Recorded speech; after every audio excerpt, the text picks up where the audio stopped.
क्या करते हैं? जी, मेरा नाम कुलदीप तिवारी क्रांतिकारी। मैं एमए फिलॉसफी का छात्र। क्रांतिकारी? हाँ, वो लोग कहते हैं। सीधा क्रांतिकारी हमारे विश्वविद्यालय में क्रांतिकारी का मतलब छात्र नेता। हाँ, यहाँ चुनाव तो नहीं होता, लेकिन अगर गलत का विरोध करना, अगर छात्र नेता अगर छात्र मानते हैं तो अच्छी बात है, गलत का विरोध करता हूँ। अच्छा, आप मुझे ये बताइए कि छात्र संघ के चुनाव तो खत्म ही हो गए और लिंग 2 कमेटी की आई, उसके बाद से छात्रों की नुमाइंदगी करने वाले छात्र संघों को एक तरह से मौका मिला और सारी यूनिवर्सिटीज़ में करीब करीब चुनाव बंदी है, तो उसके लिए आंदोलन भी होते रहते हैं।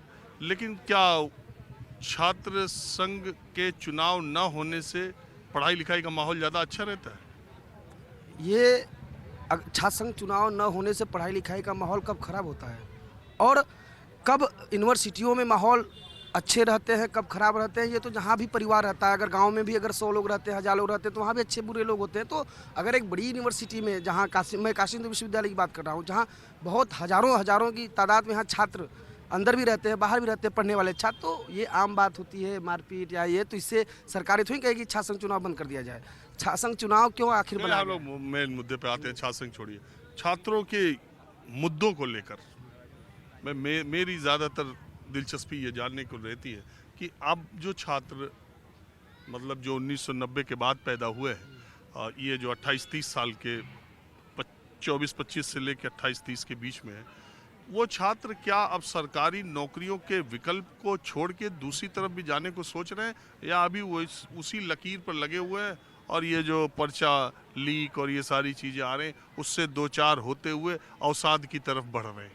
देखिए, जिस तरीके से हर व्यक्ति चाहता है कि हमारी अगर पढ़ाई लिखाई हो रही है एक बड़े यूनिवर्सिटियों में, तो अच्छी नौकरी लगे, जहाँ तक पूरा अभी तक चला है। और रही बात कि एक अपना स्वरोजगार का या कुछ ऐसा करने का, तो व्यक्ति भूखा तो रहेगा नहीं, तो कुछ ना कुछ तो करेगा। लेकिन सरकार का आखिर लोकतंत्र में सरकार की क्या दायित्व है? आखिर क्यों चुनाव होते हैं 5 साल के बाद? क्यों? सरकार का क्या काम है? शिक्षा, चिकित्सा, रोजगार। तो अब सरकार ये कहे अडानी अंबानी जैसे कि भाई हम प्राइवेट कर देते हैं, आप ही पूरे देश को चलाइए, तो ऐसा भी हो सकता है। तो ऐसे मानसिकता के लोग ही कहते हैं कि अरे भाई आप पढ़े लिखे हैं तो कुछ और भी कर लीजिए। कहाँ करेगा व्यक्ति? कितने लोग पूरे देश में पढ़े लिखे हैं और सारे लोग क्या एक ही काम करेंगे? तो ये नहीं संभव होता है। सरकार को भी चाहिए कि समय समय वैकेंसियाँ निकाले। जैसे पेपर लीक हो जाता है, तो ऐसा क्यों होता है? भ्रष्टाचार का ही तो ये भेद चढ़ते हैं छात्र, लगातार पढ़ते अपने घरों ये से। जो सरकारें हैं राज्य के स्तर पर, केंद्र के स्तर पर, आपको लग रहा है कि युवाओं के रोजगार के मसले को इन्होंने उस गंभीरता से एड्रेस किया जैसे मंदिर मस्जिद, हिंदू मुसलमान, रमजान, पाकिस्तान शमशान। देखिए, शमशान, हम आपको बताते हैं अली अली हम बजरंग बली? देखिए, ना तो अगर इस समय अगर छात्रों नौजवानों के मन की अगर गुस्सा आप अगर देखेंगे, तो छात्र नौजवान बहुत प्रताड़ित हैं वर्तमान सरकार से। इसलिए प्रताड़ित हैं कि सरकार रोजगार नहीं देती है, सरकार बस परीक्षा कराती है। अभी 1-2 ऐसे परीक्षा आ गए कि पहले इसको पास करो, बीए पढ़ो, एमए पढ़ो, टॉपर रहो।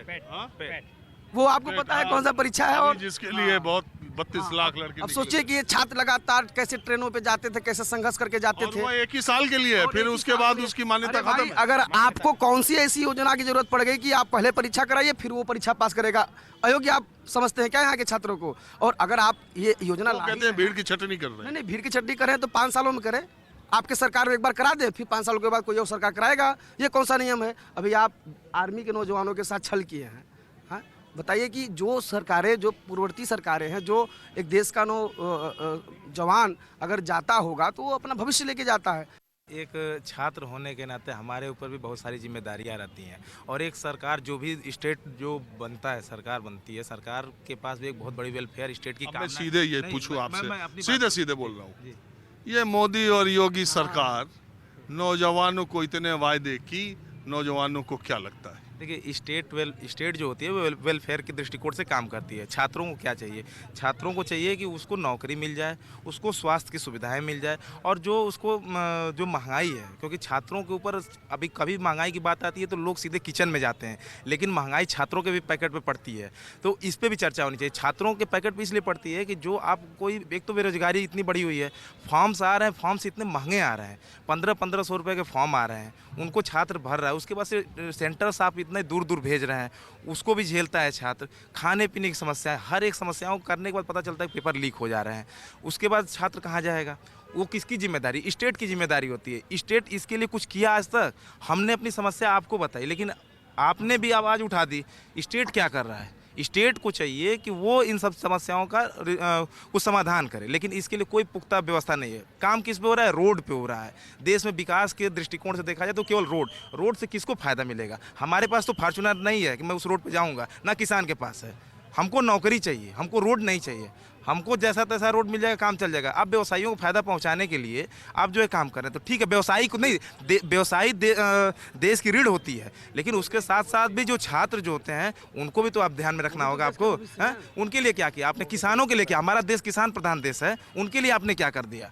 सर, एंटरप्रेन्योर से जब बात आप कर रहे हो, मैंने भी अपने पिताजी के साथ, मेरे पिताजी का भी धंधा है सीमेंट ही सबका, तो मैंने पिताजी के साथ जो है कि अपना जो है कि कोटेशन जो है कि जापान में आता है, वहाँ से मशीन मैंने बात किया था कि प्लास्टिक की मशीन जो आती है कि झोला आजकल जो है कि चलना चाहिए प्लास्टिक के जगह। तो मैंने जब बात करने गया और नेगोशिएशन की बात आई कि वो जो है कि मशीन कितने में आएगी, तो वो मशीन तकरीबन जो है कि 20 लाख की पड़ी। और यदि वो मशीन 20 लाख की पड़ी है, अगर वो भारत में बनती तो वो मुझे जो है 8 लाख में पड़ती। तो अब रही बात, जैसा भैया ने बोला कि जो है कि रोज़गार आना चाहिए हमारे देश में, अब उस पर तो मैं नहीं जाऊँगा। व्यवसाय के मामले में, एंटरप्रेन्योरशिप के मामले में यदि मैं बोलने चाहूँ तो MSME जैसे सरकार बोलता है कि हम जो है कि उसके तहत बहुत सारे स्टॉक वर्जन उस युवा वर्ग को देंगे, 4 लाख की लोन देंगे। जैसे कि अगर मैं हूँ, मैंने BSc पास आउट किया, MSc पास आउट किया, देन आफ्टर दैट जो है कि अगर मुझे करना है कि एक धंधा खोलना है झोले का, तो मैं बैंक में जाऊँगा प्राइवेट, वहाँ भी बोलूँगा कि सर मेरा ये डिग्री है, आप मुझे जो है कि मेरे युवा योजना से जो है कि आप मुझे 4 लाख का लोन दो। मैं 4 लाख का लोन लिया, उससे मैंने प्रोसीजर यदि आगे भी बढ़ाया, तो जब बात आती है कि एक अपना खुद का बूट स्ट्रैप या फिर खुद का जो है कि पूंजी लगाना, तो और उसमें रिस्क लेना कि एक मार्केट में जो है किस तरीके से पकड़ करे कि हम बैग अपना बेच सके एक बनारस क्षेत्र में, तो लोकलाइट रीजन में यहाँ के लोग जो है कि पैसा कम बातें ज़्यादा करते हैं, जो कि यहाँ का आप वसूल जानते होंगे। नमस्कार, मैं हूं मानक गुप्ता। अगर आपको हमारा ये वीडियो पसंद आया हो तो इसे लाइक और शेयर जरूर करें, और हाँ, हमें सब्सक्राइब और फॉलो करना ना भूलें, ताकि आप देश और दुनिया की कोई खबर मिस ना करें। तो जुड़े रहिए हमारे साथ और देखते रहिए न्यूज़ 24।